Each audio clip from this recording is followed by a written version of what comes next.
Today I'm going to try something a little different. I'm used to writing my movie reviews out and posting them on the internet, but today I'm going to try and make a video log. So bear with me in case, I sound a little nervous or I don't make much sense when I ramble about a movie. So I'm going to try reviewing Inception, which so far is the best movie of 2010. Inception's about Dom Cobb, who's trained in subconscious security, and he's used to entering one's mind and stealing an idea. Except this time around, he's hired by a corporation to not to steal an idea, but to plant an idea into the mind of a businessman. And Cobb's promised that if he does it successfully, he can go home and see his children. Chris Nolan has been working on this script for 8 years, and when you think about the success he's had already, as far as like The Dark Knight, Insomnia, The Prestige, Memento, you can't help but just want to watch this movie because of how much of a master he is at making films. The Dark Knight was an instant success, and Inception was the same way. When you can get big names to star in your films, and sort of keep the creativity flowing like Chris Nolan did when you take 8 years to write a script, you put a lot of heart and soul into it, and you can completely see that this is Chris Nolan's masterpiece. I love The Dark Knight, to be honest, but Inception is much deeper. It tackles a lot of touchy subjects as far as getting us to question reality and how deep a person's mind can actually go. Inception is, like I previously mentioned, the best film I've seen so far in 2010. If not in the past 5 or 6 years. Since I've been going to the cinema, I've probably only seen two or three better movies, and Inception's, just an all-around beautiful, epic, intensely made drama starring Leonardo DiCaprio, who's my favorite actor. He continues to choose amazing scripts. In the past 10 years, there hasn't been an actor that's done better movies. You think about Titanic and how he became an instant star.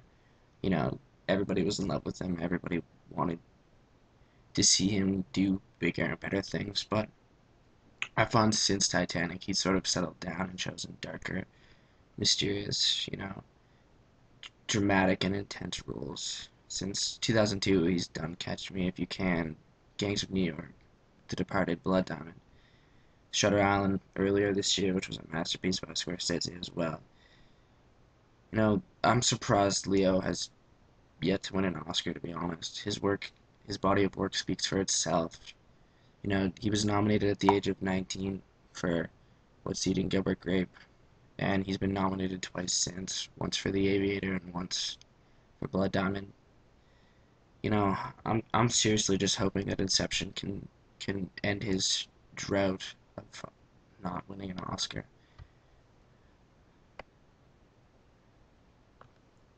Inception as a film, as a complete film, is a lot deeper than I could have ever possibly imagined it being.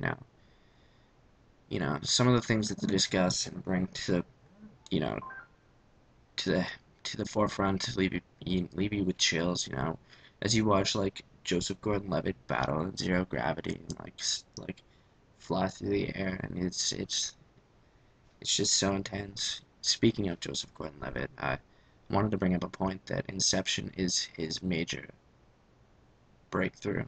He's done great films in the past, like Brick and 500 Days of Summer, but I think with Inception, he proved that he can not only be a supporting actor, but I definitely think he could lead a movie of this caliber at any time in the future. I, uh, I, I've heard rumors, and I'm hoping they come true, that Joseph Gordon-Levitt might be cast in the next Batman movie as the Riddler, and to me that would be the greatest choice possible.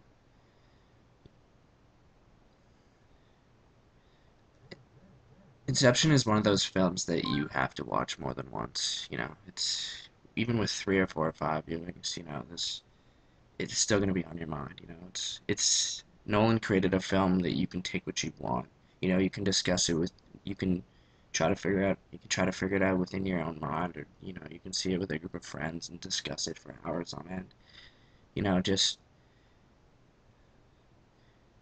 remember that we all have to return to reality, and as beautiful as a film as Inception is, what happens in this film is not reality. It's great to see it on the screen, but don't let it, you know, sort of give you this idea that we can do that at any point in the future, or that that's going to be somewhat possible.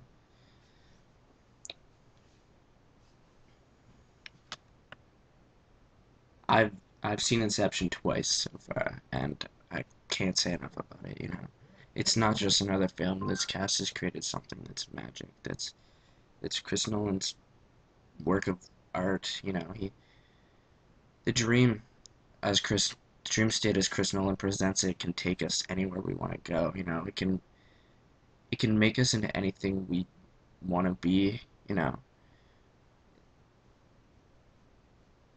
But the thing that Chris Nolan reminds us of is that no matter where we go in our dreams, we always have to come back to reality. We need to have this sense of reality to be able to survive on a day-to-day basis.